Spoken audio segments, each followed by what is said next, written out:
State media, literally state media, public broadcasting system, came out today with an explanation at the White House press briefing. Watch this propagandist explain what Maxine Waters really meant. Representative Waters, as you said, clarified. She said, my actual words don't matter. I wonder why the White House isn't also coming to the defense of Representative Waters, given the fact that she's now facing an onslaught of attacks, especially by, I would say, Republicans. I wonder why the White House isn't saying, we back what she said about being confrontational. She was obviously not threatening violence. There are civil rights leaders that are saying that's what civil rights is to be confrontational, to be active. Well, she also clarified her own remarks, Amish, and I think that's the most powerful piece to point to. That lady works for you. She literally works for public television, and there she is ardently flacking for lunatic Maxine Waters at the White House press briefing. Oh, it's all normal. Don't worry. It's always been this way. It hasn't always been this way. And our leaders haven't always talked like they're seized by religious fervor. Here was the Speaker of the House today thanking George Floyd because he died in order to make the Democratic Party more powerful. For his sacrifice, she said. Watch this. Thank you, George Floyd, for sacrificing your life for justice. Because of you, and because of thousands, millions of people around the world who came out for justice, your name will always be synonymous with justice. So unless we can change the law, this will be an episode. We change the law, we're going down a different path altogether.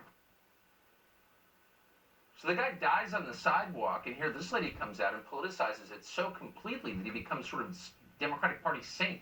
Thank you for your sacrifice. This is grotesque. It's a cult, obviously. But what does it mean for the rest of us who have to live here under the leadership of people like that?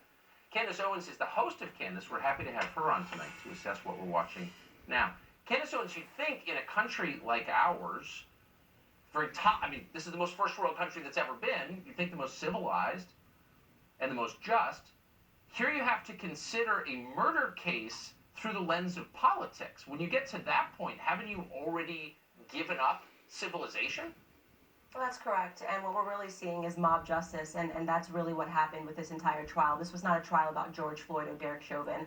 This was a trial about whether the media was powerful enough to create a simulation and decide upon a narrative absent any facts. Whether it was powerful enough to repeat showing and talking about a 9-minute clip that came from somebody's cell phone without adding any context, without showing the full police video, which they could have released. They refused to release the full body cam, which would have added more clarity to the fact that the media was lying. The media came out. Let's not forget this, Tucker. The media came out and told us that this was a man who was just getting his life together. He was a good member of society, and he got mixed up because a racist white police officer had it out for him and killed him. All of that fell apart. All of the facts came out, and all of that fell apart. We now know, of course, that he had enough fentanyl in him. It was 3 times the lethal dosage, 3 times lethal dosage in him when he died. But nobody cares because the media was successful in putting out a narrative, and they kept hitting that narrative. And the reason why the Democrats are happy is because they realize, of course, the media supports them, and now means the Democrats can get whatever they want because they can create a narrative, and then they can treat people like pawns and get them to basically say, if we don't get what we want, we will riot, we will loot, we will send these people out like soldiers to destroy your neighborhoods. And that is exactly what has happened. That has been the determination of this trial. The media and the Democrats now have enough power to bully and to lie to and to create propaganda and to successfully win. And that is what happened, and they are celebrating that win today. This was not a fair trial. Only one side. No person can say this was a fair trial.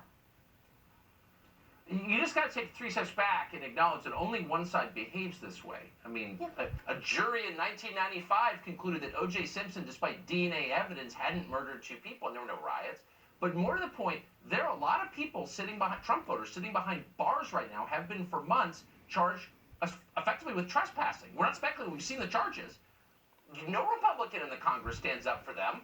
Nobody mentions that. Nobody, is for prison reform when it's their political enemies. That's not equal justice, but nobody says it. Why is that? Because we have 2 pandemics going on right now. There's a pandemic of ignorance in this country, and that is only allowed to fly because we also have a pandemic of cowardice in this country, okay? So we have people that are purposefully putting out a bunch of ignorant claims, and then we have people that are too cowardly to stand up and say, you know what, this is wrong. There has been so much that has been going on in this country that is wrong. You talk about it, I talk about it, but we do not have people that are sitting in Congress that are willing to take this fight where it needs to be taken. By the way, you bring up Maxine Waters inciting violence. I'm so old, Tucker, that I remember when a man said march peacefully and patriotically to the Capitol, and that was considered an incite to violence, right? That was like, oh my God, stop the press, get this person disappeared from social media because he is calling for violence. Look at what Maxine Waters says. No one in the media is condemning these remarks. That same media that condemned Trump and his supporters for weeks on end is now defending Maxine Waters. And we both know this is not the first time that Maxine Waters has incited violence. Don't forget, rush down. If you see a Trump supporter, you got to rush them down in the restaurants. They're allowed to do this. They play by a different set of rules, but it's because we allow them to play with that different set of rules. They get away with virtually everything because we don't have strong people on our side that are willing to stand up. You know, and that it's a sad conclusion. It really is so frustrating. And the idea of martyring George Floyd, the way Nancy Pelosi spoke about him, it completely forgives all of the trauma that he brought against his victims while he was alive. You know, a man that served 7+ stints in prison while he was alive, armed robbery being 2 of the reasons why, and now we're going to martyr him and say that your name will forever be synonymous with justice.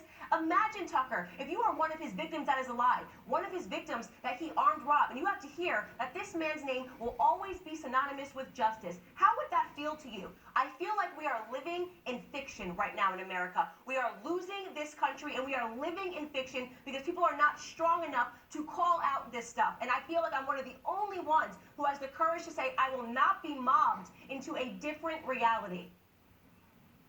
This is where they try and pull you off the internet because you're not afraid. I just got to ask you, it's frustrating, of course, to watch what you and I have been talking about, where one side ferociously defends its power, the other side abandons its voters to jail. I wonder, though, is there a point where just ordinary people can say, you know, I'm not in control of politics, but you're not allowed to block my street